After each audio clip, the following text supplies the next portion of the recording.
BC ప్రజలకు న్యాయం చేయాలనుకుంటే బీసీ నాయకులంతా ఢిల్లీకి ప్రయాణం రండి, ఢిల్లీలో కేంద్ర ప్రభుత్వంగా ఒత్తిడి తీసుకురండి, అది పార్లమెంట్ లో పెట్టమనండి, పార్లమెంట్ లో పెట్టి ఢిల్లీ ఏంటో చెప్పండి.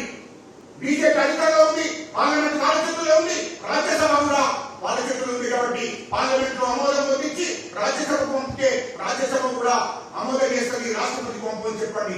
ఈ విషయాన్ని నరేంద్ర మోడీ గారి దృష్టికి తీసుకెళ్ళండి. హరికృష్ణ గారు ఆల్ పార్టీస్ ఉన్న బీసీ ఎంపీలందరినీ ఢిల్లీకి తీసుకపోండి అని చెప్తున్నా. అది లేకుండా మా రాష్ట్ర ప్రభుత్వాన్ని విమర్శిస్తే ఏంటి? రాష్ట్ర ప్రభుత్వం బీసీలకు అనుకూలంగానే ఉంది. ఇప్పటికి కూడా ఖచ్చితంగా 48% రిజర్వేషన్లు అమలయ్యేంత వరకు రాష్ట్ర ప్రభుత్వం మా ముఖ్యమంత్రి రేవంత్ రెడ్డి గారు నిద్రపోవడం చెప్తున్నాం. ప్రసక్తే లేదు. ఖచ్చితంగా 48% రిజర్వేషన్ ఇవ్వాల్సిందే. దీనికి ఎస్సీలు ఎస్టీలు అందరూ కూడా మద్దతుంటారు.